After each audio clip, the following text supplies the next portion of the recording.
Welcome to English in a Minute.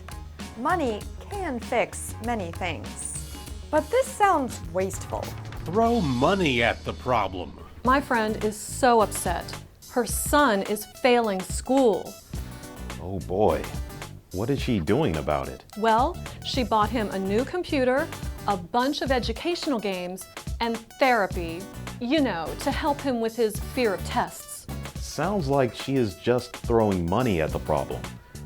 Maybe the kid just needs to study more?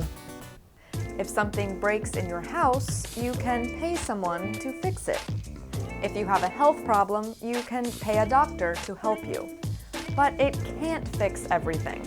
To throw money at a problem means to spend a lot of money instead of trying other methods.